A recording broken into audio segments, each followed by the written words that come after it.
अस्सलाम वालेकुम students, I hope you are doing well और आपने अपनी ईद हॉलीडेज़ जो है वो अच्छे से जो है वो पास की होंगी। और साथ ही साथ आपने अपनी जो हमने न्यूमेरिकल प्रॉब्लम्स की थी, एग्जांपल्स की थी और प्रैक्टिस प्रॉब्लम्स की थी अपनी डिफरेंशियल इक्वेशंस वाले चैप्टर की, आपने उनको भी रिवाइज़ किया होगा। और उसके बाद अब ये जो एग्जांपल 5.59 मैं आपको कराने जा रही हूँ, लास्ट मैंने आपको ये प्रैक्टिस प्रॉब्लम कराई थी 5.58। ठीक है, अब जो हम एग्जांपल 5.59 कर रही हूँ ये बहुत ही सिंपल सी एग्जांपल है, स्क्रोडिंजर वेव इक्वेशन की है इन अ पोटेंशियल फील्ड और one dimensional Schrödinger wave equation है। ठीक है, जो आपको नज़र आ रही है। तो इसमें आप ये देखें, ये तो सिंपल उन्होंने खुद से कहा है कि आपने मेथड जो यूज़ करना है वो चेंज ऑफ वेरिएबल्स का मेथड जो है वो यूज़ कर रहे हैं आप इधर। ठीक है, इधर फॉरबिनियस जो है वो यूज़ नहीं कर रहे। तो ये एक अकेली एग्जांपल मैं आपको इसलिए कराना चाह रही हूँ चेंज ऑफ वेरिएबल्स की, ताकि आपको स्क्रोडिंजर वेव इक्वेशन की कोई इक्वेशन रह ना जाए, क्योंकि ये इंपॉर्टेंट आपको पता है स्क्रोडिंजर वेव इक्वेशन जो है एक क्वांटम मैकेनिक्स में इंपॉर्टेंट इक्वेशन होती है। तो हम इसकी ये one dimensional equation change of variables के मेथड से वो भी देख लें, बहुत ही ईजी है। ये आपको उन्होंने गिवन इक्वेशन दी हुई है और साथ मेथड भी बताया हुआ है कि आपने चेंज ऑफ वेरिएबल्स करने हैं। और उन्होंने कहा जी इस तरह की इक्वेशन एट द एंड आपकी होनी चाहिए जी वेरिएबल्स की फॉर्म में। दी हुई जो गिवन इक्वेशन है वो एक्स वेरिएबल्स की फॉर्म में और आपने उसको जी वेरिएबल्स की फॉर्म में करना है चेंज ऑफ वेरिएबल्स का मेथड यूज़ करके। जी की वैल्यू भी उन्होंने आपको दी हुई है और साथ ही जो बीच में लैम्डा आ रहा है उसकी वैल्यू भी उन्होंने आपको डिफाइन की हुई है। तो आपने सिर्फ क्या करना है, पहले जो गिवन इक्वेशन उन्होंने दी हुई है एक्स वेरिएबल की फॉर्म में वो लेना है। उसको लेने के बाद आपने क्या करना है कि वो जो D square psi over D x square है, इसके साथ जो टर्म आ रही है minus H cut square over 2m, इस टर्म से आप दोनों तरफ डिवाइड कर दें ताकि आपकी ये टर्म जो है वो अकेली हो जाए, D square psi over D x square वाली टर्म। ठीक है, और ये इस तरह इस फॉर्म में बन जाएगी, D square psi over D x square इस फॉर्म की बन जाएगी।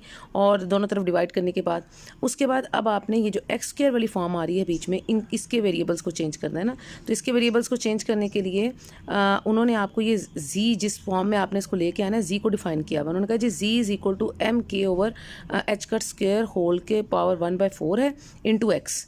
ठीक है, ये उन्होंने ऑलरेडी आपको डिफाइन करके दिया हुआ है। आपने इसमें से x की वैल्यू निकाल लें, तो x किसके इक्वल होगा, x is equal to G over M K over H cut square whole की पावर 1/4। और जब आप x स्क्र कैलकुलेट करेंगे तो जाहिर सी बात है दोनों तरफ का स्क्र लेंगे तो x स्क्र की ये वैल्यू हो जाएगी। उसके बाद ये वैल्यू मैंने इसलिए एक्स स्क्र की निकाली क्योंकि हमारे यहाँ पे ना एक्स स्क्र आ रहा है ना फाइनली, ये देखें इसमें एक्स स्क्र की वैल्यू आपको चाहिए होगी, तो वो आपने यहाँ से निकाल के पुट कर देनी है। साथ ही साथ आप जब चेन रूल यहाँ पे यूज़ कर सकते हैं कि आप D F over D x अगर कह रहे हैं तो D F over D x जो है वो रिप्रेजेंट करता है D F over D x into D x over D जी। ये ज़रा करेक्शन कर लें, आपकी बुक में जो है ये इधर गलत लिखा होगा। ठीक है, D G over D x नहीं है, this is D x over D जी ना, चूँकि डी एक्स एक जैसे होंगे तो हम ये चेन रूल कहते हैं इसको। तो हम अगर D F over D x कहीं पे अप्लाई करना चाहते हैं तो उसको D F over D x into D x over D जी करके लिखते हैं। अब D F over D x जो है इसमें से डी एक्स को अगर हम काट दें तो हमारे पास सिर्फ डी एफ ओवर डी जी बचता है बाहर। ठीक है, तो उसको हम इस तरह से बाहर लिख लेंगे, यानी हमारा कहने का मतलब ये था कि जो D F over D x है वो ये टर्म उसके साथ रहेगी, ये जो M K over H cut square whole power 1/4।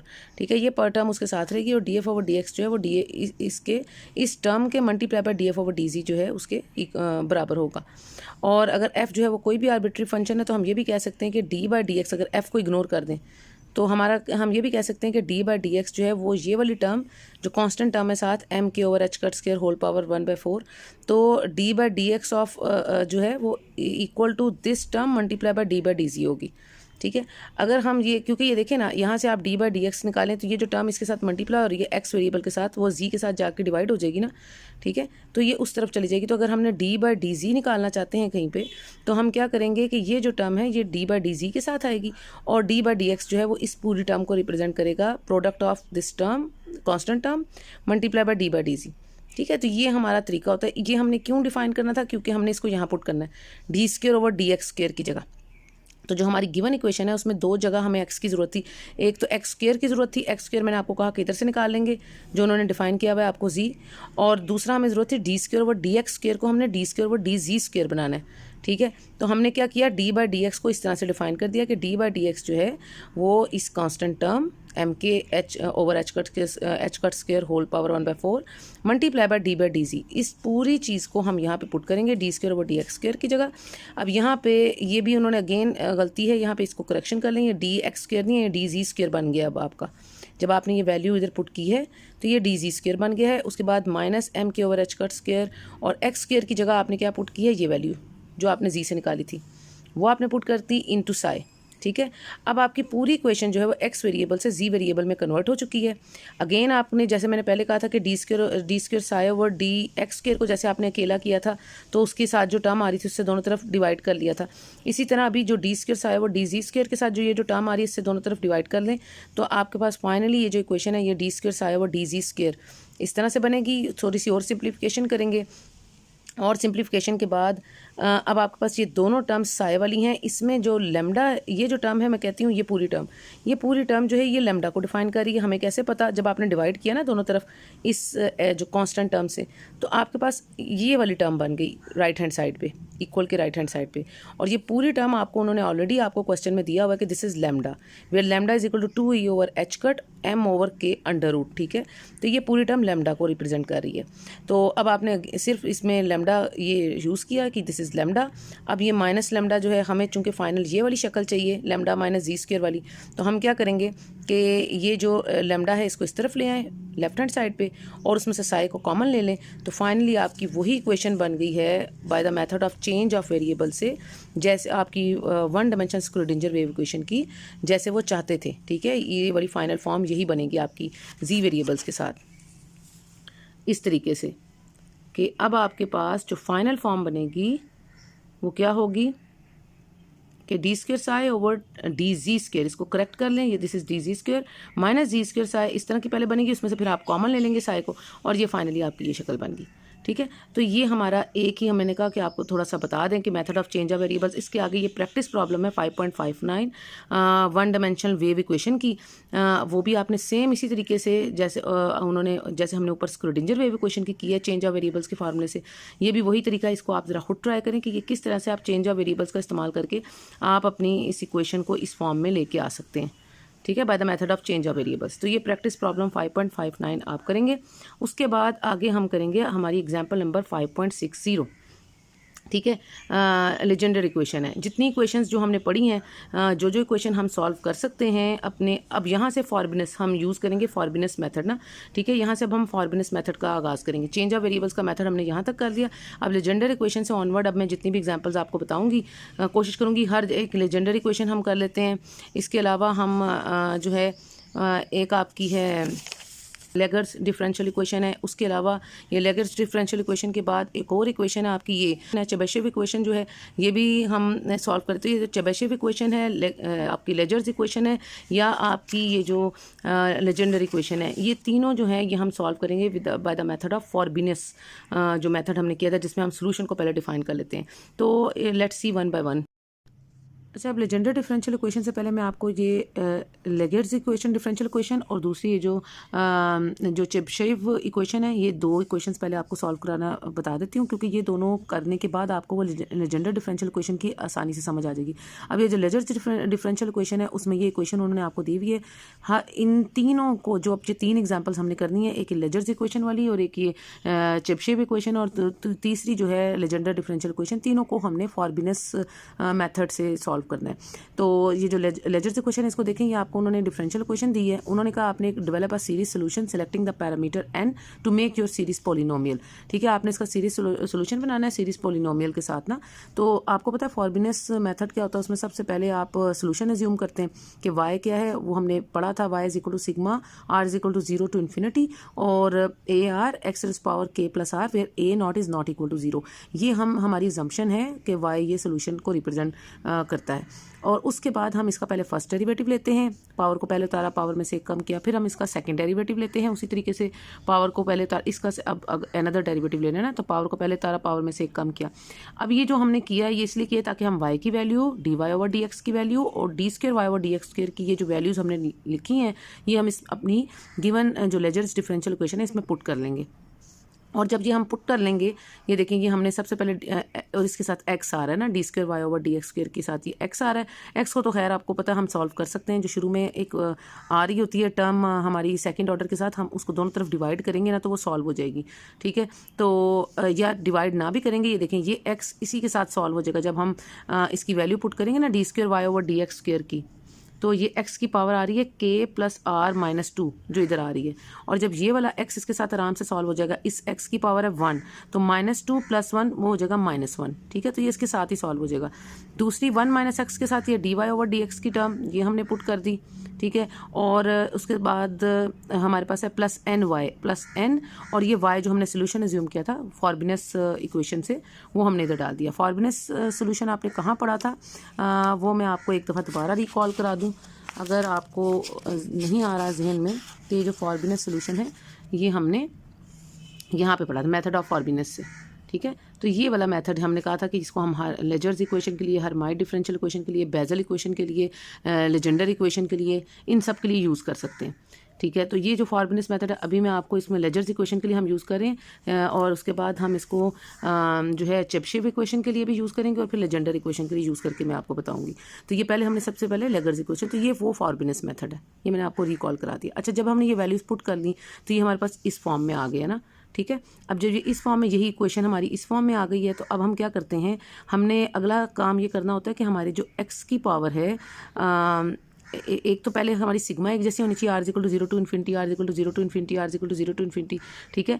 अच्छा, अब ये जो 1 - x था ना, इसको हमने कैसे सॉल्व किया, एक दफ़ा हमने पूरी टर्म को 1 के साथ मल्टीप्लाई किया और फिर -x के साथ इसी टर्म को पूरी तरह मल्टीप्लाई करके, ताकि ये ब्रैकेट्स खोल ली है ना, तो ये इस फॉर्म में आ गई है इक्वेशन। उसके बाद आपने मज़ीद क्या किया है कि यहाँ पे आपने अब जो x की पावर्स हैं उनको हमने इकट्ठा करना है ना। किस तरीके से इकट्ठा किया कि एक तो हमारे पास ये बन गई x पावर k + r वाली एक ये टर्म है, और एक हमारे पास x पावर k + r वाली ये टर्म है, ठीक है। ये दो टर्म्स, इन दो टर्म्स को इकट्ठा करके ये वाली एक टर्म बन गई, और इसी तरह ये जो फर्स्ट 2 टर्म्स हैं इन दोनों में x की पावर सेम है ना, ये देखें x पावर k + r - 1, ये भी x पावर k + r - 1, इन दोनों को इकट्ठा करके ये एक टर्म बन गई, ठीक है। तो इस तरह हमने ये लास्ट 2 टर्म्स को इकट्ठा करके ये एक टर्म बना ली, फर्स्ट 2 टर्म्स को इकट्ठा करके ये एक टर्म बना ली। अब ये ओवरऑल हमने सिंप्लीफाइड फॉर्म है, ये हमारी इक्वेशन ए, ठीक है, जिसमें हमने जो हमारी जो फर्स्ट टर्म है इस इक्वेशन की उसमें x की पावर कुछ और है, और जो सेकंड टर्म है यानी k + r - 1, और जो सेकंड पार्ट है इस इक्वेशन का उसमें x पावर k + r है। तो अब हमने क्या करना होता है, जो हमारा नेक्स्ट काम होता है इंडिशियल इक्वेशन निकालना। इंडिशियल इक्वेशन हम कैसे निकालते होते हैं कि हमारे पास हमने देखना होता है कि अगर हम r को lowest power of x choose करनी है और लोएस्ट पावर ऑफ x लेके r = 0 के लिए, यानी इसमें भी r = 0 डालें, इसमें भी r = 0 डालें, तो ये रह जाएगा x पावर k, और ये रह जाएगा, ये क्या बनेगा x पावर k - 1। तो इट मीन्स आपको पता है x पावर k - 1 जो है वो स्मॉलर टर्म होती है as compare to x power k, तो ये लोएस्ट पावर हुई ना आपकी x की। सो x पावर k - 1 जो है वो लोएस्ट पावर ऑफ x है फॉर r = 0। इसको हम लेंगे अपने इंडिशियल इक्वेशन के लिए, r = 0 जब पुट करेंगे तो ये a 0, और यहाँ पे भी r = 0 करेंगे तो ये k² और = 0। तो ये तरीका होता है इंडिशियल इक्वेशन। इसके रिलेटेड मैंने वो जो आपको प्रैक्टिस प्रॉब्लम पिछली कराई थी, जो लास्ट हमने की थी, वो इसी तरह से थी। तो उसको रिकॉल करें तो उसमें हमने लोएस्ट पावर ऑफ x ले ली, और lowest power of x for r = 0 लेने के बाद ये इंडिशियल इक्वेशन से दो बातें, एक तो हमने शुरू में ही कह दिया था कि a0 कैन बी = 0, तो अगर a0 0 के इक्वल नहीं, इट मीन्स k = 0, तो इसका एक ही रूट निकला है k का, वो है 0 के लिए। अब k = 0 ये हमारा एक रूट आ गया, हमने इंडिशियल इक्वेशन लिखी और उससे k का रूट निकाल लिया। अब थर्ड स्टेप हमारा ये होता है कि हमने x की पावर्स को एक जैसा करना है इस इक्वेशन a में। अब x की पावर एक जैसी कैसे होंगी, अगर हम ये जो फर्स्ट टर्म है इसमें r को रिप्लेस कर दें j + 1 से, और जो सेकंड टर्म है इसमें r को रिप्लेस कर दें j से। तो देखें इधर अगर हम j + 1 करेंगे तो ये भी k + j बन जाएगी, अगर इधर भी हम r को j से रिप्लेस करेंगे तो ये भी k + j बन जाएगी, तो दोनों में x की जो पावर्स हैं वो सेम हो जाएंगी। तो ये हमारा थर्ड स्टेप होता है कि हमने दोनों टर्म्स में x की पावर को सेम करना है। तो ये हमने इधर j + 1 पहली टर्म में डाला, दूसरी में r को रिप्लेस किया j से, और उसके बाद हमारे पास क्या बन गया, सिग्मा इस r की जगह पहली वाली टर्म में j + 1, जहाँ जहाँ r था उसकी जगह j + 1, ऊपर इधर j + 1 डालेंगे तो +1 - 1 कट के k + j रह जाएगा। दूसरी टर्म में भी हमने r की जगह जहाँ j डाला यहाँ पे भी j डाला, तो ये फॉर्म बन गई। अब आप चाहें तो आप इसे एक सिंगल सिग्मा में भी लिख सकते हैं कॉमन लेके ना, क्योंकि आपका टोटल सिग्मा एक जैसे है दोनों के लिए, r = 0 to ∞, r = 0 to ∞, ठीक है। तो जब आप इसे सिंगल सिग्मा में लिखेंगे तो सिंगल सिग्मा में लिखने के बाद ये जो अंदर की टर्म होगी सिग्मा के, और साथ आप x को भी कॉमन ले सकते हैं। यानी मैं अगर इस टर्म को लिखना चाहूँ ना तो मैं इस तरह से लिख सकती हूँ के sigma R is equal to 0 to infinity, और कॉमन ले लेंगे बाहर एक्स रेस पावर जे, तो ये अंदर रह जाएगा ए की बेस में जे प्लस 1 और साथ है के प्लस जे प्लस 1 और इसका है स्क्वायर, और साथ ये फर्स्ट टर्म लिख ली मैंने, उसका कोफिशिएंट माइनस सेकंड टर्म है हमारे पास ए इसकी बेस में जे यानी सबस्क्रिप्ट में, और अंदर क्या है के प्लस जे और माइनस एन। ठीक है, अब ये दोनों टर्म्स जो हैं ये मैंने इसमें से लिख ली हैं, और इनमें से कॉमन हम क्या ले रहे हैं, एक तो हमने ये सिग्मा कॉमन ले लिया, दूसरी चीज़ क्या कॉमन ले रहे हैं, एक्स की जो सिमिलर पावर्स हैं, एक्स रेस पावर के प्लस जे, तो ये एक्स रेस पावर के प्लस जे जो है ये भी मैंने इन दोनों में से कॉमन ले लिया ना। तो अब ये जो अंदर की टर्म है, इस ब्रैकेट के अंदर की टर्म, यानी वो ये है, इसे हम कहते हैं रिकर्शन रिलेशन। ठीक है, जो जिस ब्रैकेट के अंदर है, यानी ए की बेस में जे प्लस 1 के प्लस जे प्लस 1 होल स्क्वायर माइनस ए जे और के प्लस जे माइनस एन। ठीक है, इसको हम इस रिकर्शन रिलेशन को, ये जो इस ब्रैकेट के अंदर आ रही है वो हम 0 के इक्वल ले लेंगे, और जहाँ से हम ए जे प्लस 1 की वैल्यू निकालेंगे। कैसे, ये माइनस जो ए जे है इसे उधर ले जाएं, ये प्लस हो जाएगा, और ये जो इसके साथ मल्टीप्लाई हो रही है इसे अकेला करना है ना ए जे प्लस 1 को, तो इसको अकेला करने के लिए ये दूसरी तरफ जाके डिवाइड हो जाएगा। तो ये आपके पास ए जे प्लस 1 की फॉर्म आ गई in terms of A J. This is known as recursion relation. अब चूंकि हमारे पास के का सिर्फ एक ही रूट आया था, के इज इक्वल टू 0, तो हम इसको के इज इक्वल टू 0 के लिए, ये चौथा स्टेप होगा रिकर्शन रिलेशन से, हम के इज इक्वल टू 0 के लिए ए जे प्लस 1 जो हमारा आया है इसको सॉल्व करेंगे के इज इक्वल टू 0 पे, और जे की जो वैल्यूज़ हैं वो हम क्या पुट कर सकते हैं, where J is equal to 0 1 2 3 up to सोन। जे की हम जो मर्जी वैल्यू 0 1 2 3 ले सकते हैं। तो पहले हम क्या करेंगे, सबसे पहले जो है आपने सबसे पहले तो इसमें के इज इक्वल टू 0 किया ना, यहाँ पे भी के 0 हो गया, यहाँ पे भी के 0 हो गया, आपके पास ये रिड्यूस्ड फॉर्म आ गई उस रिकर्शन रिलेशन से। ठीक है, के 0 करके अपना रूट पुट करके। नेक्स्ट अब आप जे को क्या कर रहे हैं, एक दफ़ा पहले जे को 0 डालें, जब जे को 0 डालेंगे तो आपको A1 मिलेगा, जे को 0 डाल, राइट हैंड साइड पे आपको A0 मिल जाएगा, यहाँ पे 0 पुट करेंगे, दिस इज माइनस एन, और यहाँ पे 0, दिस इज 1 का square, minus N A not. इसी तरह अब आप जे को क्या डालेंगे, 1 डालें तो आपको A2 मिल जाएगा, इसी तरह आप जे को 2 डालेंगे तो आपको A3 की वैल्यू मिल जाएगी। ये इसको करेक्ट कर लें। ठीक है, तो अप टू सोन, यानी इस तरह से आपको आप जो मर्ज़ी जो है जे की वैल्यूज पुट करके आप इन टर्म्स ऑफ जो है वो ए नॉट की फॉर्म में आप उसको कैलकुलेट कर सकते हैं। अब ए नॉट की फॉर्म में आप उसको कैसे कैलकुलेट कर सकते हैं कि देखें, जब आप यहाँ पे तो सिंपली आप जे इज इक्वल टू 0 जब आप पुट करेंगे तो आपके पास लेफ्ट हैंड साइड पे A1 आ जाएगा और राइट हैंड साइड पे A0 आ जाएगा। लेकिन जब आप यहाँ पे इस इक्वेशन में जे इज इक्वल टू 1 पुट करेंगे तो लेफ्ट हैंड साइड पे A2 आ जाएगा और राइट हैंड साइड पे A1 आ जाएगा। तो वो जो A1 आएगा उसकी वैल्यू पीछे से आप इधर पुट कर देंगे ना, तो आपको सारे आंसर इसी तरह जब आगे आप करेंगे तो लेफ्ट हैंड साइड पे जे इज इक्वल टू 2 के लिए A3 आ जाएगा और राइट हैंड साइड पे A2 आएगा। तो वो जो A2 की वैल्यू पीछे आपने निकाली होगी वो आप आगे पुट करते जाएंगे। तो इस तरह आपने आगे से आगे A1 से आपने A1 से A2 निकाला, A2 से A3 निकाला and up to so on. तो इस तरह वो रिकर्शन रिलेशन से आप मजीद वैल्यूज़ आगे कैलकुलेट कर सकते हैं। तो हमने ये 3 वैल्यूज़ निकाली, अब आपने निकालना है इसका सोल्यूशन। अब मेन चीज़ है कि आपने सोल्यूशन ऑफ लेजर्स इक्वेशन जो है वो कैसे इधर पुट करना है। तो हमारे पास ये सोल्यूशन था जो हमने एज्यूम किया था, वो क्या था, y is equal to sigma r is equal to 0 to infinity A R X is power k plus are where A not is not equal to 0। तो ये सोल्यूशन था हमारे पास कि y is equal to sigma r is equal to 0 to infinity. अब r की जगह इधर j ने ले लिया ना, तो j is equal to 0 to infinity और r की जगह j और x इज पावर जैसे वहाँ होता था k प्लस r तो k प्लस j होगा, लेकिन चूंकि root k is equal to 0 के लिए हम इसको कर रहे हैं ना, तो k 0 हो जाएगा और r की जगह j आ जाएगा। ठीक है, तो ये वो सोल्यूशन है। और अगर इस सीरीज़ को आप खोलेंगे तो आपके पास सबसे पहले आएगा A0, ठीक है, और जो है A0 के बाद आपके पास A1x plus A2x square plus up to so on.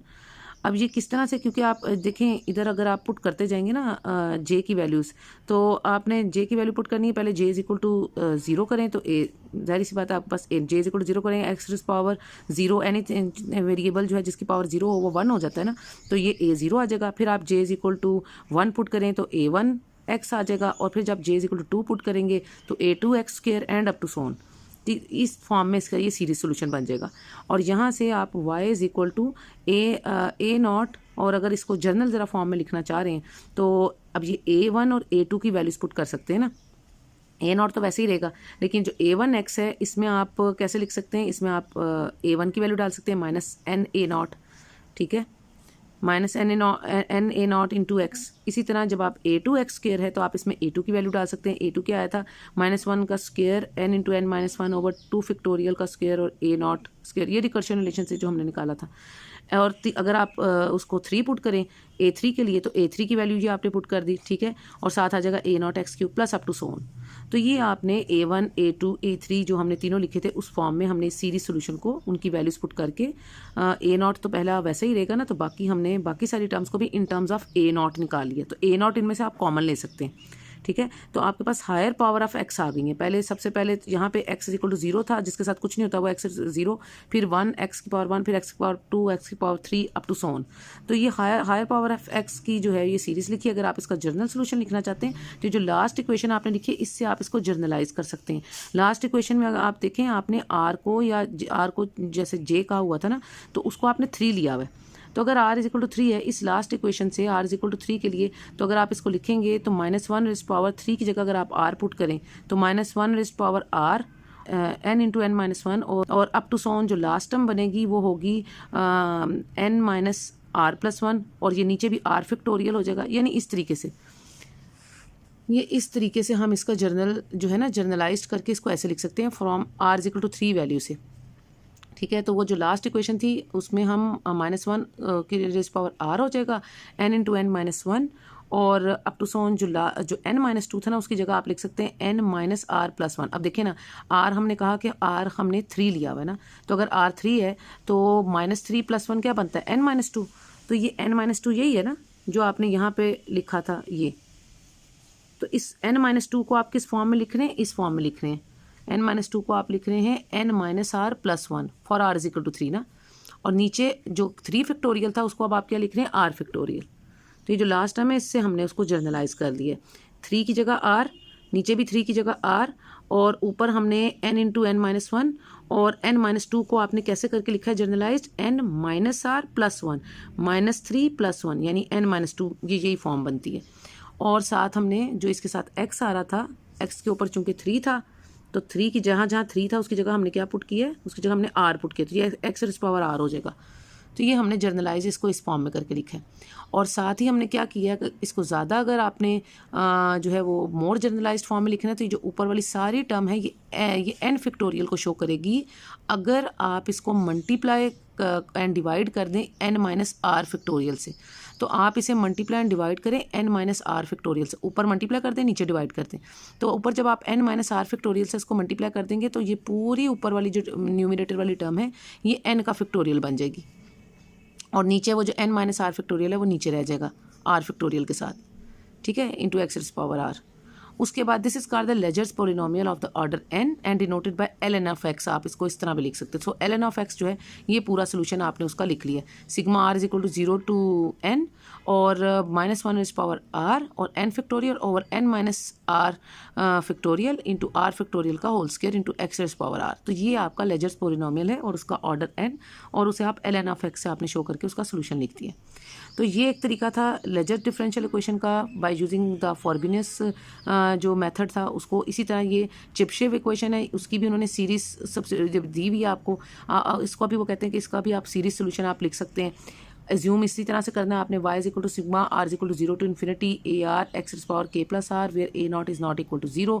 इसका आप फर्स्ट डेरिवेटिव लेंगे, उसी तरीके से इसी का आप इसका सेकंड डेरिवेटिव लेंगे। अब इन सारी वैल्यूज़ को y को dy by D x, d square y over D x square, इन सब को पुट करेंगे अपनी चेबीशेव इक्वेशन में। जब आप पुट कर लेंगे तो आपने पहली चीज़ क्या देखनी होती है कि आपके सिग्मा एक जैसे हों, r is equal to 0 to infinity, r is equal to 0 to infinity, r is equal to 0 to infinity. दूसरी चीज़ क्या देखनी होती है कि ये जो साथ आ रहा है इसके साथ 1 माइनस एक्स स्क्र की टर्म, इससे 2 टर्म्स बन जाएंगी ना, एक 1 से मल्टीप्लाई होके और दूसरी आप माइनस एक्स स्क्र से मल्टीप्लाई करके। और जो माइनस एक्स स्क्र से मल्टीप्लाई हुआ है उसमें आपने क्या करना है कि ये जो x की पावर 2 है ये +2, और ये जो इधर आ रहा है x की पावर -2 ये ख़त्म हो जाएगा और आपके पास रह जाएगी x raise power k plus r, ठीक है। यानी सिंपली हमने ये ब्रैकेट खोल के इसको दो टर्म्स इससे निकाल ली हैं।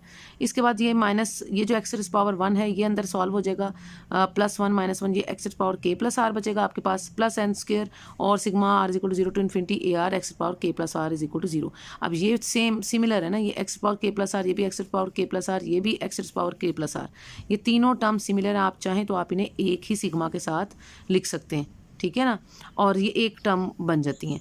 और ये जो शुरू वाली एक टर्म है ये x power k plus r minus 2 ये डिफरेंट है।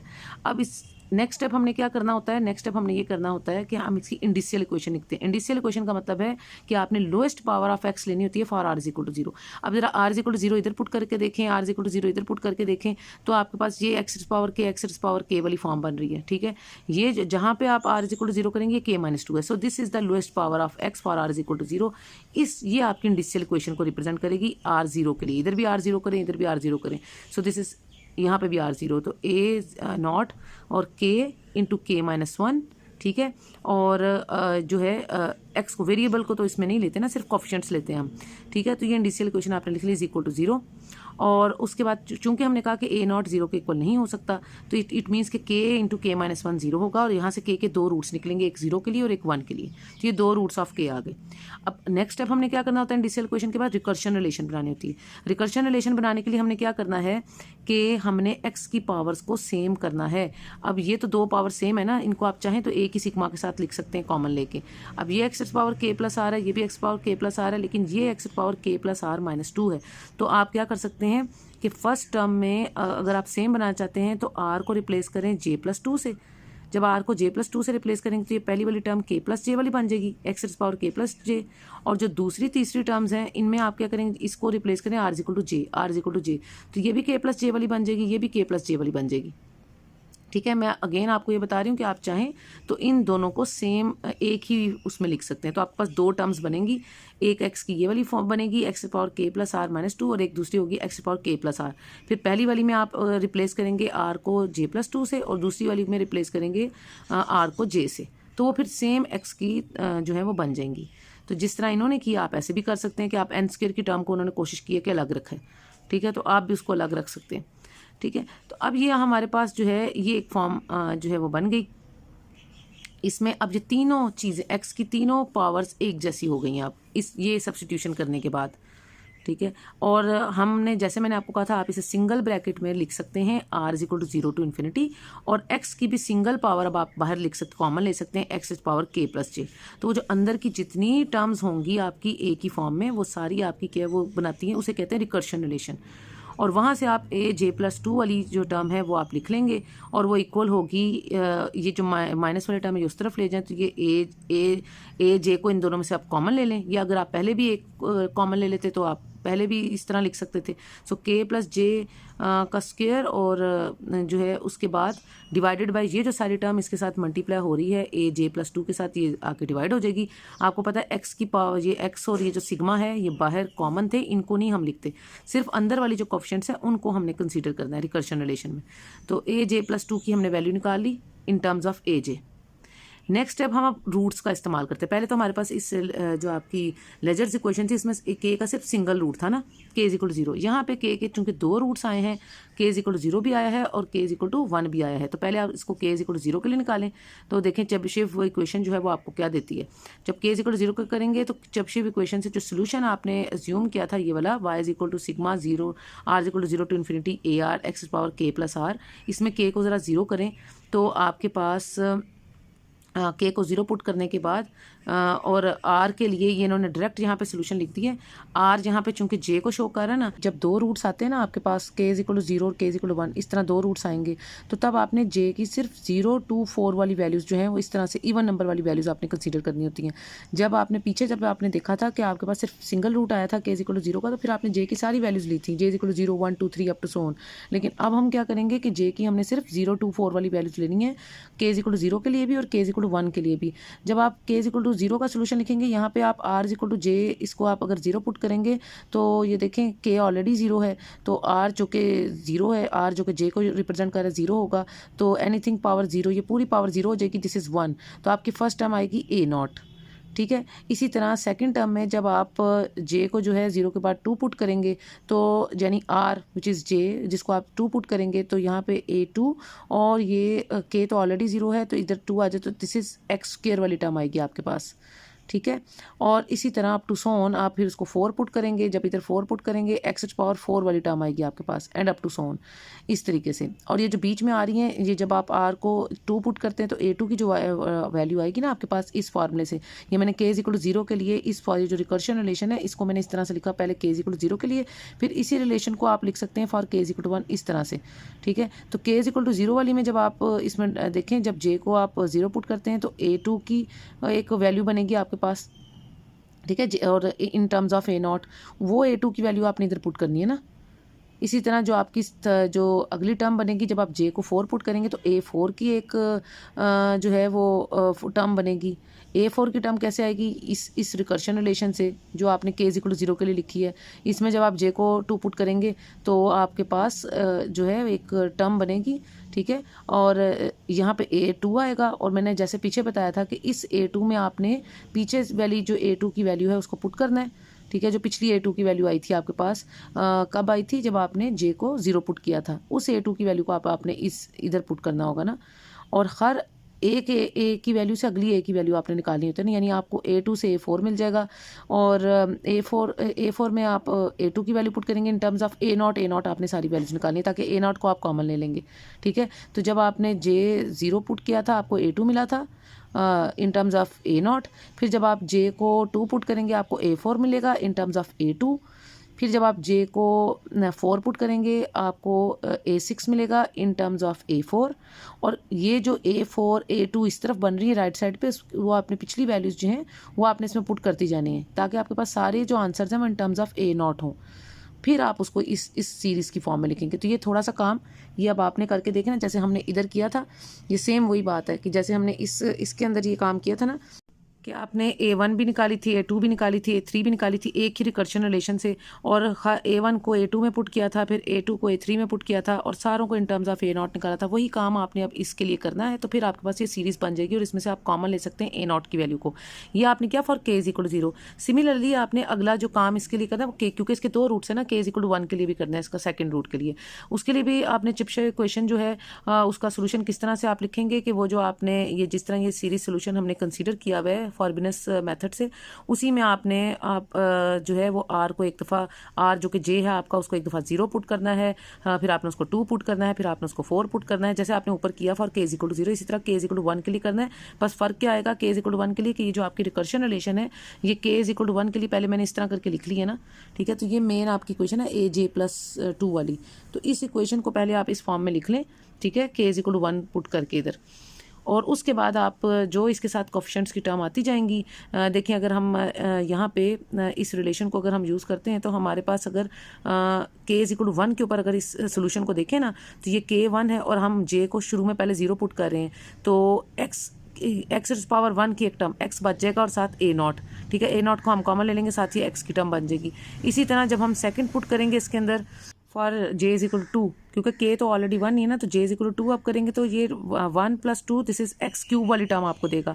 इसी तरह जब आप j को 4 पुट करेंगे तो k तो ऑलरेडी 1 है ना, तो ये r की जगह आप जब 4 पुट करेंगे तो 4 + 1 5, तो ये x पावर 5 वाली टर्म देगा आपको and up to so on. और काम वही नीचे वही आपके पास है कि आपने r को जो है वो पहले 0 पुट किया था तो आप फिर उसके बाद आपने उसको 2 पुट किया, फिर आपने उसको 4 पुट किया, तो पहले आपको जो है वो A0 वाली टर्म मिलेगी, फिर A2 वाली टर्म मिलेगी, फिर A4 वाली टर्म मिलेगी।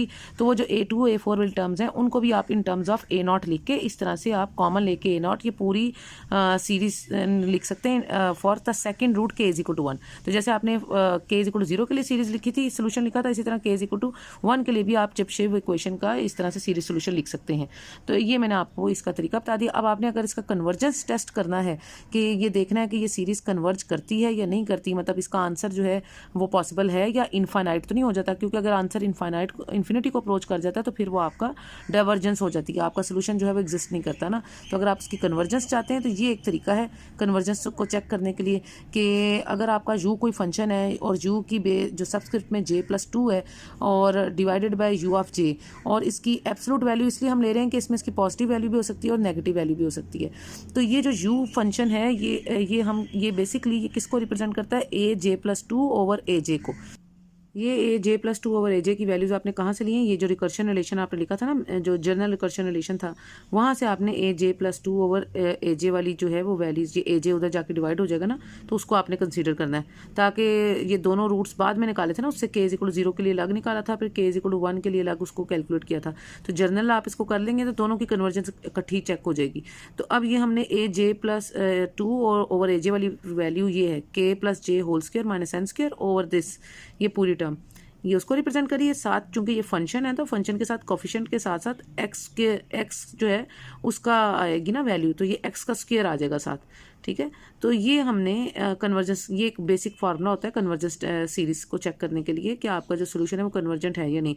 तो फंक्शन को लेते हैं j+2 ओवर यू जे वाला, बीच में हमने aj+ जो उसका कोफिशिएंट है फंक्शन का, पहले कोफिशिएंट लगाएंगे aj+2 ओवर aj वाला, और साथ x², x की भी एब्सोल्यूट वैल्यू यानी प्लस माइनस दोनों वैल्यूज हो सकती हैं इसमें। तो यहाँ पे अब हमने लिमिट लगाई है कि अगर j अप्रोचेस टू इन्फिनिटी हो जाए, दोनों तरफ लिमिट लगाएंगे, लेफ्ट हैंड साइड पे भी और राइट हैंड साइड पे भी। जब दोनों तरफ लिमिट अप्लाई करेंगे j अप्रोचेस टू इन्फिनिटी वाली, तो आप देखें ऊपर भी इन्फिनिटी आ जाएगी, नीचे भी इन्फिनिटी वाली term, infinity over infinity form बन जाएगी। और जब ऐसी फॉर्म बनती है इन्फिनिटी ओवर इन्फिनिटी, तो फिर हम क्या करते हैं, फिर हम लिपिटल रूल जो है वो अप्लाई करते हैं। और लिपिटल रूल तब तक अप्लाई करते हैं जब तक कि आपका जो इन्फिनिटी है वो रिमूव ना हो जाए ना।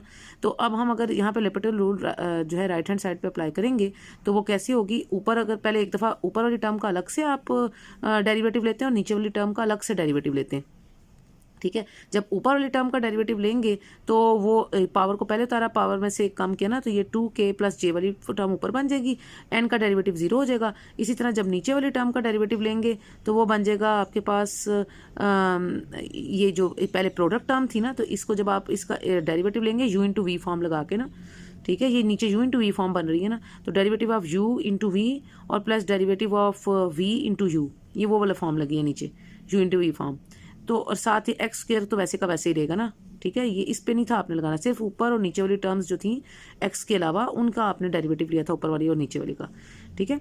अब जब ये हो गया तो आपने और ये याद रखें कि आपके पास यहाँ पे जो j जिस पे लिमिट लग रही ना j, वो आपके उसके साथ आपने जो है वो डेरिवेटिव लेना है j के लिहाज से, ठीक है। इसलिए x को कुछ नहीं हुआ, x अपने साथ वैसे का वैसे ही रहा है, तो हम j के लिहाज से डेरिवेटिव ले रहे हैं। नीचे भी हमने क्या किया है कि जो j वाली टर्म, j के लिहाज से जो टर्म्स है उसके उस तरह से हमने डेरिवेटिव लिया। तो जब ये किया, अब हम जब j की इन्फिनिटी पुट करेंगे ऊपर और नीचे, तो अगेन जब ऊपर करेंगे तो फिर अभी भी इन्फिनिटी ओवर इन्फिनिटी फॉर्म जो है वो नज़र आ रही है। अगेन हम लिपिटल रूल लगाएंगे, जब अगेन लिपिटल रूल लगाएंगे तो आप ये देखें क्या होगा जी, लेफ्ट हैंड साइड तो वैसे ही रहेगी, राइट हैंड साइड पे आप अगेन जब आपने लगाया तो 2/2 फॉर्म बन जाएगी, ठीक है। तो इसको पहले आप सॉल्व कर लेना, ये नीचे वाले डिनोमिनेटर को सॉल्व करके ये बन गया 2k+2j+3 ना, ठीक है।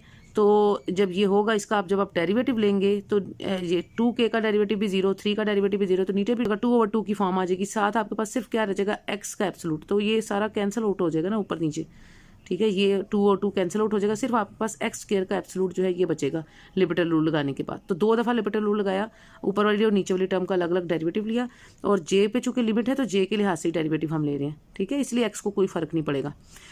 हेंस द गिवन सीरीज जो है ये कन्वर्ज कर रही है। चूंकि आपका आंसर आ चुका है 2 दफ़ा लिपिटल रूल लगाने के बाद, तो इसका मतलब है कि आपका जो गिवन सीरीज है वो कन्वर्ज कर रही है x² के लिए, x² के एब्सोल्यूट वैल्यू के लिए। x² के एब्सोल्यूट वैल्यू का मतलब है कि x absolute should be less than 1 जो है उसके लिए भी वो कन्वर्ज करती है, x की पॉजिटिव वैल्यू के लिए भी यानी +1 के लिए भी, और x की नेगेटिव वैल्यू यानी -1 के लिए भी। And there is no restriction, और कोई रिस्ट्रिक्शन नहीं on the value of n since limit is independent of n। और आप देख रहे हैं कि आपके कहीं पे भी यहाँ पे n की कोई टर्म नहीं आ रही, तो लिमिट जो है वो आपकी इंडिपेंडेंट, और साथ ही आपने लिमिट लगाई है j पे, तो इसलिए लिमिट चूंकि इंडिपेंडेंट ऑफ n थी, n पे डिपेंड नहीं कर रही थी, तो कोई रिस्ट्रिक्शन n के ऊपर नहीं है, यानी n की किसी वैल्यू से कोई फ़र्क नहीं पड़ा।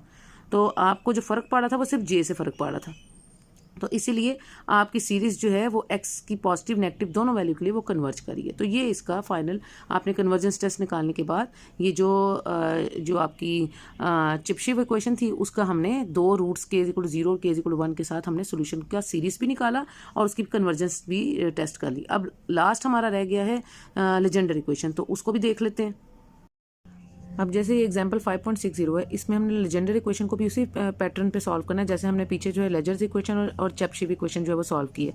अब ये आपको लेजेंडर इक्वेशन गिवन है, इसमें उन्होंने जो है उन्होंने कहा डायरेक्ट सीरीज सब्सटीट्यूशन की है, प्लॉट सोल्यूशन करना है, L = 0 1 2 और वेरीफाई द इंडिशियल इक्वेशन उन्होंने कहा इस तरह की होनी चाहिए और K = 0 के ऊपर उन्होंने कहा कि इस फॉर्म की आपकी इवन सोल्यूशन आना चाहिए सीरीज़ का और उसका J+2 इस फॉर्म का आना चाहिए। इसी तरह K = 1 के ऊपर जो है वो आपका इस तरह का होना चाहिए, ऑड सीरीज आनी चाहिए और उसमें J+2 इस फॉर्म का आना चाहिए। और उसके बाद उन्होंने कहा जी उसकी डाइवर्जेंस टेस्ट वो जो कन्वर्जेंस टेस्ट करना चाहिए और बताएं कि वाई इवन और ऑड जो है वो डाइवर्ज करते हैं फॉर x = +-1, ठीक है ना। तो ये सारी बातें उन्होंने यहाँ पे की हैं। Finally show that an approximate choice of L जो है 1 सीरीज एट अ टाइम में भी कन्वर्टेड इनटू पॉलिनोमियल सोल्यूशन भी आप इसका बना सकते हैं। खैर, तो अब आपने ये जो लेजेंडर पॉलिनोमियल की जो आपको जो बहुत सारी चीज़ें इसमें मांगी गई हैं, तो हम पहले तो फॉरबिनियस जो मेथड ऑफ फॉरबिनियस है उस पर हमने फोकस करना है जो हमने इसमें यूज़ करना है। तो हमने सबसे पहले ये हमारा लेजेंडर पॉलिनोमियल की जो गिवन इक्वेशन है वो ये है। इसमें हमने जो पहले हम सोल्यूशन जो कंसीडर करते थे वो इस तरह का होता था, y = sigma r = 0 to infinity AR x⁴k+r where a0 is not equal to 0। इसका फर्स्ट डेरिवेटिव, इसका सेकंड डेरिवेटिव लेंगे और इन तीनों वैल्यूज़ को y dy/dx और d²y/dx² को अपनी लेजेंडर इक्वेशन में पुट कर देंगे। उसके बाद हम ये ब्रैकेट खोलेंगे 1 - x² वाली और यहाँ से दो टर्म्स बन जाएंगी और इसको भी सॉल्व करेंगे, x को इसके पावर के साथ सॉल्व कर लेंगे और इधर भी जो x⁴k+r है इस तरह से पूरी इक्वेशन बन जाएगी। अब इस इक्वेशन में पहले तो हम देखेंगे कि हमारी जो सिग्मा है वो r = 0 to infinity जो है वो सब में आ रहा है। उसके बाद हमने क्या करना है, जो x⁴k+r k+r ये तीनों टर्म्स x⁴k+r वाली हैं, इन तीनों को इकट्ठा करके हम इकट्ठा लिख लेंगे, ठीक है, इस तरह से। और जो एक दूसरी टर्म है आपकी जो x⁴k+r-2 वाली, उसको हम इस तरह से वो अलग से लिखी हुई है, तो ये इस तरह की हमने उसको सिंगल ब्रैकेट में कर लेंगे और उसको x⁴k+r वाली एक टर्म एक बना लेंगे और एक फर्स्ट टर्म बन जाएगी x⁴k+r-2 वाली टर्म बन जाएगी, ठीक है। तो ये दो टर्म्स अब आपके पास बन गई। अब इन दोनों टर्म्स में से नेक्स्ट हमारा काम ये होता है कि हमने सबसे पहले जो इसका जो आपने इंडिशियल इक्वेशन है वो कंसीडर करनी है। अब इंडिशियल इक्वेशन ये किस तरह से आएगी इस फॉर्म में वो हम देखते हैं। वो इस तरह से आएगी कि आपके पास ये देखना होता है कि जो लोएस्ट पावर ऑफ x है वो आपने लेनी होती है फॉर r = 0। अब देखिए अगर आप r = 0 करेंगे इस इक्वेशन में, इस इक्वेशन में करेंगे तो ये x⁴k होगी, इसमें करेंगे r = 0 तो x⁴k-2 होगी। तो जो लोएस्ट पावर ऑफ x है वो ये k-2 वाली होगी ना फॉर r = 0, ठीक है। तो ये फर्स्ट टर्म जो है ये आपकी इंडिशियल इक्वेशन को रिप्रेजेंट करेगी जिसमें r = आप 0 पुट करेंगे और ये जहाँ पे भी r = 0 यहाँ पे भी 0 करके और सिर्फ उसके कोफिशिएंट लेने होते हैं, x के = 0 करेंगे। a0 चूंकि 0 के इक्वल नहीं होता तो k × k-1 = 0 जहाँ से k के दो रूट्स मिल जाएंगे आपको, ठीक है। ये मैं अब आपको इसलिए ज़रा बता रही हूँ ज़रा स्पीड अप करके, ताकि आपने ये पहले ये सारे हम प्रोसेस दोनों एग्जांपल्स में कर चुके हैं। तो अब ये जो दो रूट्स मिले हैं, नेक्स्ट हमने क्या करना होता है कि x वेरिएबल की जो पावर है वो एक जैसी बनानी है इन दोनों टर्म्स में। वो कैसे बनाएंगे कि आप फर्स्ट टर्म में r को अगर आप रिप्लेस कर दें J+2 से और सेकेंड टर्म में अगर आप r को रिप्लेस कर दें J से, तो आप देखें कि दोनों टर्म्स में x की जो पावर्स हैं वो सेम हो जाएंगी, ठीक है। पहली में x⁴k+j बन जाएगा, दूसरी में x⁴k+j बन जाएगा जब r को j से रिप्लेस करेंगे। अब जो सेम पावर्स, अब x को भी आप कॉमन ले सकते हैं, तो जैसे आपने सिग्मा को कॉमन लिया = 0 तो ये आपकी रिकर्शन रिलेशन बन जाती है। जो अंदर का पूरा कोफिशिएंट है, ये जो coefficient of this general term है ये = 0 होगा, जिसमें x⁴k+j जो है वो ये उसका कोफिशिएंट है ना, तो ये इसका रिकर्शन फार्मूला बन जाएगा और ये पूरा कोफिशिएंट टर्म जो है हम = 0 ले लेंगे, ठीक है। अब जब ये रिकर्शन फार्मूला बन गया, अब आपने इसको एक दफ़ा, चूंकि आपके पास k के दो रूट्स आए, k = 0 और k = 1, तो एक दफ़ा इसको k = 0 के लिए करें।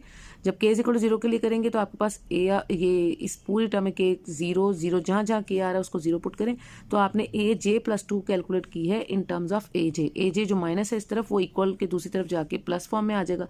तो ये आपने aj+2 in terms of aj जो है वो कैलकुलेट कर ली है फॉर k = 0, ठीक है। अब आप जे को क्या पुट कर सकते हैं, आप जे को 0 1 2 3 4 अप टू सोन, आप जे को कोई भी वैल्यूज जो है वो पुट दे सकते हैं, क्योंकि अब आपने क्या करना है, आपने सीरीज सोल्यूशन जो है वो निकालना चाहते हैं ना के इज इक्वल टू 0 पे और 1 पे, इवन सीरीज भी निकालना चाहते हैं और ऑड सीरीज निकालना चाहते हैं के इज इक्वल टू 1 पे। तो इवन सीरीज तब आएगी आपके पास जब आप जे की सारी वैल्यूज़ को हम यूज़ करेंगे, यहाँ पे जे इज इक्वल टू 0 से स्टार्ट करेंगे और उसकी सारी वैल्यूज इस्तेमाल करेंगे। जब जे इज इक्वल टू 0 डालेंगे तो आपको A2 मिलेगा, जब जे इज इक्वल टू 1 डालेंगे तो आपको A3 मिलेगा, जब जे इज इक्वल टू 2 डालेंगे तो आपको A4 मिलेगा, and j is equal to 4 डालेंगे तो A5 मिलेगा, और ये साथ साथ उनकी वैल्यूज़ भी आती जाएंगी आपके पास, ठीक है। A2 की value in terms of A0 आ रही है, A3 की A1 की फॉर्म में, A4 की इस तरह से, और इस तरह A5 जो है वो 0, ठीक है। A3 की जो A1 आपने इन सारों को इन टर्म्स ऑफ A0 निकालना है ना, तो इन टर्म्स ऑफ A0 मैंने आपको पहले ही बताया था कि अगर ये A3 in terms of A1 आ रही है तो आप इसको क्या कर सकते हैं, आप इसको A1 चूँकि आपकी A0 0 के इक्वल नहीं थी ना, तो आपकी A1 शुड बी 0, ठीक है। तो जब A1 0 होगी तो एट द एंड बात तो वही हो गई ना, जैसे मैंने आपको पहले समझाया था कि जब यानी ये A1 आपकी 0 हो जाएगी, क्योंकि आपके पास A2 जो है वो इन टर्म्स ऑफ A0 आया था। तो अब आपकी A3 in terms of A1 आ रही है, चूँकि आपकी ये A1 0 इसलिए because A0 is not equal to 0। तो अगर आपकी A0 is not equal to 0, इसलिए आपकी A1 0 है, तो ये टर्म अभी आपकी सारी 0 हो जाएगी। तो मेनली आपके पास, और ये A5 भी 0 हो गई, मेनली आपके पास कौन सी टर्म्स बची, सिर्फ A2 A4, ठीक है, A6 यानी इवन टर्म्स बच जाएंगी। तो इसीलिए हमें ये सारी जे की वैल्यूज़ लेने की बजाय, जब मैंने आपको उस चेबीशेव इक्वेशन में बताया था कि जब आपके पास दो रूट्स आते हैं के 0 1 वाले, तो फिर आप बेशक सारी वैल्यूज़ लेने की बजाय जे की सिर्फ कौन सी वैल्यूज़ लें, जे इज इक्वल टू 0 2 4 यानी सिर्फ इवन वैल्यूज़ लें, ठीक है, उनके लिए आप निकालें। अब आपका सोल्यूशन क्या था, y is equal to sigma r is equal to 0 to infinity और AR x power k plus r, ये सोल्यूशन आपने कंसीडर किया था। r यहाँ पे j को शो कर रहा है, और चूंकि आप k इज इक्वल टू 0 के लिए पहले निकाल रहे हैं तो k को आप इसमें 0 पुट कर देंगे, और ये पहले आप इसमें A0 और ये k की जो है x पावर k की जगह 0 हो जाएगा, r की जगह आप इसमें क्या करें, j है ना, और j को आप शुरू में पहले क्या पुट करेंगे 0, तो पहली वाली j टर्म बनेगी A0। इसी तरह फिर आप जे यानी आर को क्या करेंगे 2 पुट करेंगे, फिर आप जे को, तो आपके पास एक्स स्क्वायर वाली टर्म बन जाएगी, फिर आप जे को जब 4 पुट करेंगे तो आपके पास एक्स पावर 4 वाली टर्म बनेगी, एंड अप टू सोन। तो ये आपके पास वाई इवन वाली सीरीज आ जाएगी y j is equal to 0 2 4 डालने से, ठीक है। तो आपने यहाँ पे उन्होंने, चूंकि ये पहले आई थी एग्जाम्पल, तो उन्होंने पहले जे की सारी वैल्यूज डाल के आपको दिखाया, तो आपको पता चला कि आपके पास A3 वाली टर्म भी नहीं आ सकती और A5 वाली टर्म भी नहीं आ सकती, ठीक है ना। तो इसीलिए हम कहते हैं कि जब आपके के दो रूट्स बनते हैं तो फिर आपने सिर्फ जे की कौन सी वैल्यूज़ लेनी है, इवन वैल्यूज 0 2 4 ये अप टू सोन, इस तरह की वैल्यूज़ लेनी है, और उसके लिए आपने अपनी सीरीज सोल्यूशन लिखना है। अब हम सेकंड हमारा रूट बना के इज इक्वल टू 1 के लिए, जब के इज इक्वल टू 1 के लिए करेंगे तो उसके लिए भी अगेन आपने जो आपका मेन रिकर्शन रिलेशन इक्वेशन थी, ये इक्वेशन बी, इसमें आप के को 1 पुट कर दें, यहाँ पे भी यहाँ पे भी यहाँ पे भी, जहाँ जहाँ के आ रहा है उसको 1 पुट करें और इस फॉर्म में आप उसको लिख लें।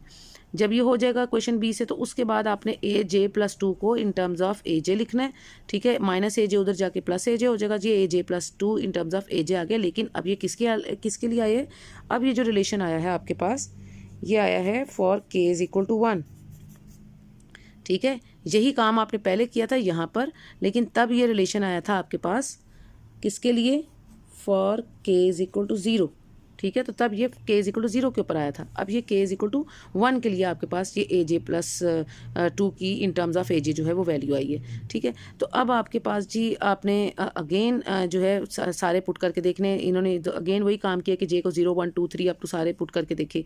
तो जब सारे पुट करके देखे तो आपको पता चला कि आपके पास सिर्फ कौन सी वैल्यूज बन रही हैं, A2 वाली और A4 वाली और कौन सी A6 अप टू सोन। इसका मतलब है कि आपके पास ना A3 वाली टर्म आ रही है और ना ही A5 वाली टर्म आ रही है, यानी ऑड टर्म्स आपके पास नहीं आ रही। तो फिर जे को सारे टर्म्स डालने की बजाय सिर्फ आप क्या पुट कर सकते हैं, जे की सिर्फ 0 2 4 अप टू सोन, ये वाली टर्म्स आप जैसे आपने पहले पुट की है ना, for k is equal to 0, इसी तरह आप k इज इक्वल टू 1 के लिए भी जे की 0 2 4 वैल्यूज जो हैं वो पुट करके उसका सोल्यूशन जो है sigma r is equal to 0 to infinity where r is equal to j और k इज इक्वल टू 1 है। तो ये आपने इसको इस सोल्यूशन में पुट करना है।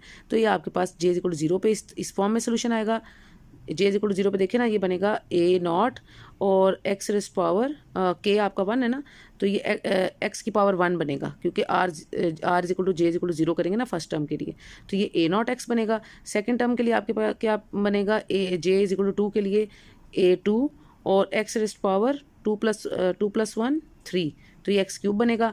और थर्ड टर्म के लिए जे को जब 4 पुट करेंगे, यानी आर को 4 पुट करेंगे, तो 4 + 1 5, तो एक्स पावर 5 वाली टर्म बनेगी and up to A4 x power 5 वाली टर्म बनेगी and up to so on. तो यहाँ पे अब वो जो हमारी वैल्यूज़ थी जो हमने ऊपर निकाली हैं, ए नॉट वाली तो वैसे ही आ जाएगी ना फर्स्ट टर्म, ए नॉट एक्स क्यूब वाली जो टर्म है उसमें A2 एक्स क्यूब वाली, तो A2 में A2 की वैल्यू पुट करें, ठीक है। A2 की वैल्यू भी आपने ये कैलकुलेट की हुई है इसके लिए ना, उसमें A2 की वैल्यू पुट करें, फिर A4 एक्स पावर पर A4 की वैल्यू भी आपने कैलकुलेट की हुई है, और पहले A4 की value in terms of A2 आएगी, फिर इसमें अगेन आप ये जो ऊपर A2 की वैल्यू आपने निकाली है ये वाली इन टर्म्स ऑफ A नॉट, इसको आप यहाँ पे पुट करेंगे A2 की जगह, तो फिर आपके पास फाइनली A4 आ जाएगी इन टर्म्स ऑफ A नॉट, वो आप यहाँ पे पुट करेंगे, ठीक है। तो ये इस तरह से आपका वाई ऑड जो है उसकी भी सीरीज़ बन जाएगी इन टर्म्स ऑफ ए नॉट। तो ये आपने उसकी इवन सीरीज़ भी लिख ली, उसकी ऑड सीरीज़ भी लिख ली। अब उसका कन्वर्जेंस टेस्ट जो है वो करना आपने। कन्वर्जेंस टेस्ट के लिए इन्होंने अब ये वाला किया हुआ कि एक्स पे लिमिट लगाई है, आप चाहें तो अगेन उसी तरह जे पे लिमिट लगा के, वो जो पीछे हमने जैसे चेबशेव इक्वेशन के लिए किया था, u of j + 2 over u j वाला, और which is equal to a j + 2 over a j वाला, और x square absolute value of x का स्क्वायर लिया था हमने, ठीक है। और यहाँ और लिमिट लगाई थी कि जे अप्रोचेस टू इन्फिनिटी, वो दोनों तरफ हमने यूज़ की थी। तो आप ये वाला भी तरीका कर सकते हैं। इस तरीके के लिए हमने क्या किया था, वो जो मेन रिकर्शन रिलेशन आपकी बी वाली आई है ना, ये वाली जो आपने K0 और K1 करने से पहले, इवन आउट करने से पहले किया था, उसमें से आप AJ + 2 ओवर AJ की फॉर्म यूज़ कर सकते हैं। और जैसे आपने पहले चेबशेव इक्वेशन के लिए किया है, तो उधर से आप देख सकते हैं कि क्या वो जो है वो डाइवर्ज कर रही है या नहीं कर रही, तो ये रिलेशन आप यहाँ पे यूज़ कर सकते हैं। और इन्होंने कहा, चूँकि इन्होंने आपको यहाँ पे कहा था कि आपने प्रूव करना है कि ये डाइवर्ज करती है, ठीक है ना, x = +-1 के लिए, तो इसलिए हमने इसको ज़्यादा सॉल्व नहीं करना। हम जब देखेंगे कि ये इसका आंसर इन्फिनिटी में आ रहा है, तो हम इसको सॉल्व करने की बजाय हम बताएंगे कि इसकी सीरीज़ जो है वो कंटिन्यू कर रही है, इन्फिनिटी को अप्रोच कर रही है। इट मीन्स कि y इवन और y ऑड जो हैं वो दोनों डाइवर्ज कर रहे हैं फॉर x = +-1 के लिए। ये जैसे इन्होंने आगे लिखा हुआ है कि सीरीज़ जो है वो y इवन कन्वर्ज करती है अगर x <1 हो, और डाइवर्ज करती है अगर x < 1 हो, और एंड आल्सो x = 1 पे भी सीरीज़ आपकी डाइवर्ज करी है। इसी तरह उन्होंने कहा y ऑड वाली सीरीज़ भी जो है वो x = 1 के लिए डाइवर्ज कर रही है। तो हैंस बोथ सॉल्यूशंस y1 और y ऑड वाले वो कहते हैं डाइवर्ज करते हैं फॉर x = 1 के लिए, एब्सोल्यूट वैल्यू 1 के लिए, मतलब कि x = +-1। जब एब्सोल्यूट वैल्यू होती है तो उसमें पॉजिटिव वैल्यू और नेगेटिव वैल्यू दोनों आ जाती हैं। सो द सीरीज़ जो है वो कंटिन्यू टू इन्फिनिटी, ये उन्होंने आपको कहा था कि आपने प्रूव करना है, जो आपने कर दिया कि आपका आंसर इन्फिनिटी को अप्रोच कर रहा है, एक्स की पॉजिटिव वैल्यू +1 वैल्यू के लिए भी और -1 वैल्यू के लिए भी, ठीक है। और वो जो मैंने आपको फार्मूला बताया है, वो चाहे आप ये वाला फार्मूला लिख दें, मेंशन कर दें, या जैसे आपने चेबशेव के लिए किया उस तरह से कर दें। तो अगर आप सिर्फ ये वाला मेंशन कर दें तो ये भी मोर देन इनफ है, जैसे इन्होंने किया है। और ये फार्मूला लिखने के बाद आप बताएंगे कि जब मैं एक्स को इन्फिनिटी पुट करूँगी तो जाहिर सी बात है एक्स इन्फिनिटी पुट करने से पूरा आंसर इन्फिनिटी को अप्रोच कर जाएगा ना। पहले तो हम एक्स पे लिमिट लगाए नहीं थे ना रे, चेबशेव इक्वेशन में हम लिमिट लगा रहे थे जे के ऊपर, तो जे पे लिमिट लगाई थी, तो इस वजह से आपका आंसर को हमने बाद में लिपिटल रूल 2 दफ़ा अप्लाई करके उसको कन्वर्जेंट बना लिया था। यहाँ पे आपने लिमिट लगानी है किसके ऊपर, एक्स के ऊपर। तो जब आप एक्स के ऊपर लिमिट लगाएंगे तो ऑलरेडी आप जाहिर सी बात है आपका आंसर, चूंकि वो x² के बराबर होता था ना, एब्सोल्यूट x² के, तो आंसर इन्फिनिटी को ही अप्रोच करेगा, चाहे एक्स की पॉजिटिव वैल्यू लें चाहे उसकी नेगेटिव वैल्यू लें, ठीक है। तो ये हम ये वाला फार्मूला अगर लगा लेंगे तो आपको मजीद कोई स्टेप करने की जरूरत नहीं पड़ेगी। डायरेक्ट ये बताता है कि एक्स इन्फिनिटी के ऊपर आपका आंसर इनफाइनाइट हो जाता है, एक्स की पॉजिटिव नेगेटिव दोनों वैल्यूज़ के लिए। तो उसके बाद अब आखिरी उन्होंने काम आपको कहा था कि आपने इसकी सीरीज़ जो है लेजेंडर इक्वेशन की बना के दिखानी है, एक्स लाइज बिटवीन -1 और +1 के बीच में, तो वो भी आप इसमें ये बता सकते हैं, ठीक है। तो आप उसकी सीरीज सोल्यूशन जो है वो उसकी इवन और ऑड के लिए, तो ये जो है ये सीरीज सोल्यूशन को ये मैं आपको देती हूँ। इसको आप जैसे मैंने आपको उसका पीछे बताया लेजर्स इक्वेशन के लिए हमने सीरीज़ बनाई थी, उसी तरह आप इसको करने की कोशिश करें, और इवन के लिए भी और ऑड के लिए भी। नहीं तो जब हमने लेजेंडर पोलिनोमियल की जब सीरीज सोल्यूशन निकालना है तो वहाँ पर भी आप ये इसका लेजेंडर जो है डिफरेंशियल इक्वेशन और उसकी जो सीरीज पोलिनोमियल की फॉर्म है वो हम वहाँ पर भी इवेल्युएट कर लेंगे। तो ये एक एक्सरसाइज है। आपको पता है लेजेंडर पोलिनोमियल का एक अलग से आपका एक चैप्टर है जहाँ पे हम उसका सीरीज़ वगैरह सारी कैलकुलेट करेंगे। तो ये आप अगर आप करना चाहते हैं तो इसको आप एज एन एक्सरसाइज जो है वो कर लें और उसको इन जर्नल उसका लिख के देख लें। अगर इसको नहीं अभी आपको समझ आ रही तो जब लेजेंडर पोलिनोमियल का चैप्टर पढ़ेंगे तो उसके बाद आप इसको सॉल्व कर सकते हैं। अच्छा, इसके साथ ये आपकी प्रैक्टिस प्रॉब्लम है 5.60, जिसमें develop the series solution for the Hermite differential equation. ठीक है, ये एक अब डिफरेंशियल इक्वेशन है जो अब आप खुद भी ट्राई करें। ठीक है, मैंने जितनी डिफरेंशियल इक्वेशंस थी वो आपको बता दी फॉरबीनियस मेथड ऑफ फॉरबीनियस इक्वेशन से और फॉरबीनियस मेथड ऑफ सोल्यूशन से। तो आप जो है वो यूज़ करें फॉरबीनियस मेथड, और ये जो है हर्माइट डिफरेंशियल इक्वेशन, ये जो प्रैक्टिस प्रॉब्लम 5.60 है, इसमें आप ये इसको आप ट्राई करें, इसको सॉल्व करने की कोशिश करें उसी तरह जिस तरह से हमने चेबशेव इक्वेशन की है, लेजर्स इक्वेशन की है, और ये जो आपकी लेजेंडर डिफरेंशियल इक्वेशन की है, इसी तरह ये हर्माइट डिफरेंशियल इक्वेशन है। इसको भी आप ज़रूर एक दफ़ा सॉल्व करें। और ये देखें, इसका भी हमने कन्वर्जेंस टेस्ट करके देखा है। ठीक है, और इसमें हमने n की लिमिट ली है, तो ये डिपेंड करता है आपने लिमिट किस पे ली है। x पे अगर लिमिट लेंगे तो वैसे ही आपका आंसर डाइवर्जेंट हो जाता है ना। अगर आप j पे ले रहे थे, जैसे हमने ये इसमें j पे ली थी, तो ये जो चेबशेव इक्वेशन थी, तो उसको हमने लिपिटर रूल लगा के तो हमने सॉल्व करके तो इसको कन्वर्जेंट बना लिया था। ठीक है, अब यहाँ पे आप अगर n पे लेंगे तो देखें उसका क्या इफेक्ट बनता है ना। तो उस पर भी हमने लिपिटर रूल लगाया और उसको हम कन्वर्जेंट बना सकते हैं ना। n पे भी यूज़, ये देखें 0 आ गया आंसर। ठीक है, विच इज़ लेस देन 1, तो फिर उसको भी आप कन्वर्जेंट बना सकते हैं अगर आप n पे लिमिट ले रहे हैं। ठीक है, तो ये जो है, और जब चेबशेव इक्वेशन में हमने कहा था कि वो n पे डिपेंड नहीं करती, आपकी जो लिमिट है वो n पे डिपेंड नहीं ना कर रही, वो इंडिपेंडेंट ऑफ n है, तो इसलिए कोई रिस्ट्रिक्शन नहीं है वैल्यू ऑफ n के ऊपर। तो ये 2-4 बातें थी जो अब आपने ज़हन में रखनी है। इसी तरह अब आप हर्माइट डिफरेंशियल इक्वेशन को लाजमी ट्राई करें, और इसके बाद कोई, या अब आपका चैप्टर कंप्लीट हो गया, अब आपको कोई भी परेशानी है इस चैप्टर में, तो मैं आपको एक इंशाल्लाह इसकी एक फुल फ्लेज एक असाइनमेंट भी दूँगी ना, जो आप इन्हीं जो आपके डेज़ हैं जब तक आपकी ऑनलाइन क्लासेस, उसमें आप उसको सॉल्व कर लें, ताकि जैसे ही आपके कॉलेजेस ओपन होंगे तो फिर मैं आपको एक क्विज़ लूँगी इस चैप्टर से भी, और जितना भी आगे पढ़ा होगा उसका भी क्विज़ हम करेंगे। तो साथ साथ आप तैयार करें, साथ साथ प्रैक्टिस करें। कोई बात नहीं समझ में आती, you can ask me in our comment section और in our WhatsApp group. Until the next lecture, take care, अल्लाह हाफिज़।